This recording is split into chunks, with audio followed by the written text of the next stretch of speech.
ഭാവിക്ക് CBI notice അയച്ചു. വിവരങ്ങളുമായി എസ് വിജയകുമാർ എന്തൊക്കെയാണ് വിശദാംശങ്ങൾ? അരുൺ, ഓർത്തഡോക്സ് സഭ മാനേജിംഗ് കമ്മിറ്റി അംഗമായിരുന്ന മലങ്കര വർഗീസിന്റെ കൊലപാതകത്തിനിടയായത് സഭാതർക്കമായിരുന്നുവെന്ന് നേരത്തെ കേസ് അന്വേഷിച്ച സിബിഐ കണ്ടെത്തിയിരുന്നു. ആ കേസിൽ യാക്കോബായ സഭ വൈദികനായ വർഗീസ് തെക്കേക്കരയെ ഒന്നാം പ്രതിയാക്കി സിബിഐ കുറ്റപത്രം സമർപ്പിച്ചു.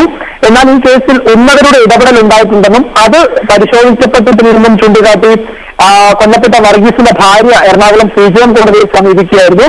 അവരുടെ ഹർജി അനുവദിച്ചുകൊണ്ട് കോടതി തുടരന്വേഷണം ചെയ്തു. ഈ തുടരന്വേഷണം നടത്തുന്ന സംഘമാണ് തോമസ് പ്രഥമൻ ബാബയെ ചോദ്യം ചെയ്യാൻ തീരുമാനിച്ചത്.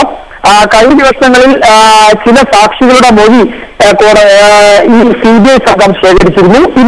ഇതിലും തോമസ് പ്രഥമൻ ബാബയെ പറ്റി ചില പരാമർശങ്ങളുണ്ടായിരുന്നു. എന്തായാലും ഇതിന്റെ അടിസ്ഥാനത്തിൽ തോമസ് പ്രഥമൻ ബാബയെ കാണാൻ CBI സംഘം ഒരു ശ്രമം നടത്തി. എന്നാൽ അദ്ദേഹത്തിന് അനാരോഗ്യമുള്ളത് ഈ ഘട്ടത്തിൽ കാണാൻ കഴിയില്ല എന്നായിരുന്നു സഭാവൃത്തങ്ങൾ CBI അറിയിച്ചത്.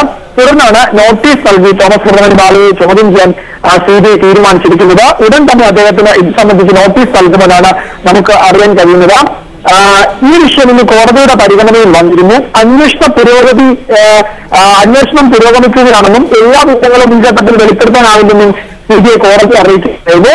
അതിനിടെ മറ്റൊരു ശ്രദ്ധേയമായ നീക്കം കൂടി ഓർത്തഡോക്സ് സഭയുടെ ഭാഗത്തു നിന്നും ഇന്നുണ്ടായി. ഓർത്തഡോക്സ് സഭ വൈദികനായിരുന്ന ജോർജ് മട്ടുമേലിനെ വധിക്കാൻ നടത്തിയ ശ്രമവും ഇപ്പോൾ നടക്കുന്ന കേസന്വേഷണത്തിന്റെ പരിധിയിൽ കൊണ്ടുവരണമെന്നാവശ്യപ്പെട്ട് ഒരു ഹർജി കൂടി സമർപ്പിക്കപ്പെട്ടിട്ടുണ്ട്.